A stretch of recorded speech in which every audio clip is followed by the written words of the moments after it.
अहमदनगरच्या देवळाली प्रवरा शहरामध्ये मोठ्या प्रमाणावर खड्डे दिसतात। एकेकाळी देश पातळीपर्यंत अनेक बक्षिसं मिळवणाऱ्या या शहरातील लोक आता खड्ड्यांमुळे हैराण झालेले आहेत। राज्यामध्ये स्वच्छता अभियानात अव्वल क्रमांक खरं तर देवळाली प्रवरा यांना मिळवलेला होता, पण आता मात्र ही नगरी खड्ड्यांची नगरी म्हणून ओळखली जाते। आढावा घेत आहेत या सगळ्या परिस्थितीचा आमचे प्रतिनिधी गोविंद साळुंके। एकेकाळी अहमदनगर जिल्ह्यातील देवळाली प्रवरा गाव स्वच्छता अभियानमध्ये राज्यात प्रथम क्रमांक घेणारं गाव आज खड्ड्यांचं गाव आपल्याला पाहायला मिळत आहे।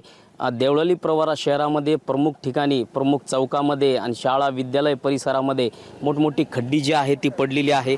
त्यामुळे विद्यार्थ्यांना जाणे येण्यासाठी, वृद्ध लोकांना जाणे येण्यासाठी, रुग्णालयात जे रुग्ण जातात त्यांना देखील या खड्ड्यांचा मनस्ताप सहन करावा लागत आहे। खड्ड्यातून वाट काढत नागरिकांना प्रवास करावा लागत आहे। सध्या पावसाळ्याचे दिवस आहे, खड्ड्यांमध्ये पाणी साठल्यानंतर खड्डा कोणता आणि जायचं कसं अशी परिस्थिती जी आहे ती निर्माण होत आहे। त्यामुळे विद्यार्थ्यांसह इतर नागरिकांचा देखील अपघात होतो, अनेक विद्यार्थी जखमी झालेले आहे। मात्र तरीही या येथील प्रशासकाला जाग येत नाहीये। येथील जे नगरपालिकेचे जे अधिकारी जे आहे ते झोपेचं सोंग घेताना आपल्याला पाहायला मिळत आहे।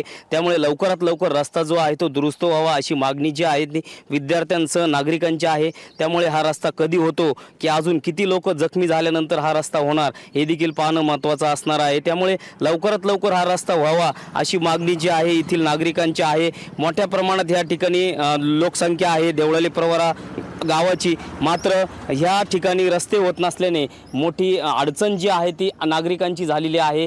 जाणे येण्यासाठी मोठा मनस्ताप सहन करावा लागत आहे। लवकरात लवकर रस्ता व्हावा हीच मागणी जी आहे ती येथील देवळाली प्रवरा गावातील नागरिकांची आहे।